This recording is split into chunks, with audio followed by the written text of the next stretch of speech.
एक गांव में दो भाई राम और श्याम रहते थे। दोनों भाई मेहनती और ईमानदार थे। उनके माता पिता के गुजरने के बाद वे एक साथ खेती बाड़ी और घर का सारा काम करते थे। उनकी फसल अच्छी होती और आमदनी भी ठीक ठाक हो जाती। राम बड़ा भाई था और शादीशुदा था, जबकि श्याम अभी अविवाहित था। दोनों एक ही छत के नीचे रहते और खुशी खुशी जीवन बिता रहे थे।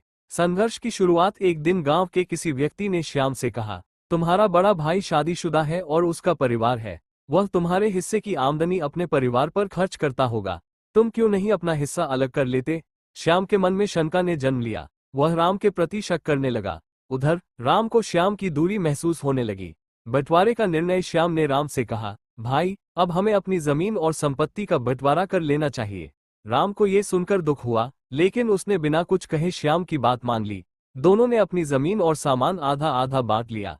त्याग और समझदारी का उदाहरण। बंटवारे के बाद एक रात राम ने सोचा, श्याम अकेला है, उसके पास मेरे जितना खर्चा नहीं है, उसे मेरी मदद की जरूरत होगी। इसलिए उसने चुपके से अपनी अनाज की बोरी से कुछ अनाज श्याम की तरफ रख दिया।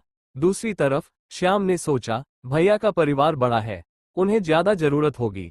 उसने भी अपनी अनाज की बोरी से थोड़ा अनाज राम की तरफ रख दिया। सुबह जब दोनों अपनी अपनी अनाज की बोरी देख रहे थे, तो उन्हें हैरानी हुई कि बोरी खाली होने के बजाय उतनी ही भरी थी।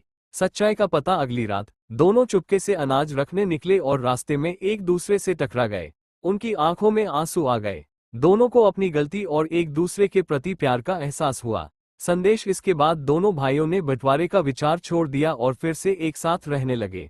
इस कहानी से हमें ये सीखने को मिलता है कि परिवार में प्यार और समझदारी से ही सुख और शांति बनी रहती है। शक और स्वार्थ हमेशा रिश्तों को तोड़ते हैं, लेकिन त्याग और विश्वास उन्हें मजबूत बनाते हैं।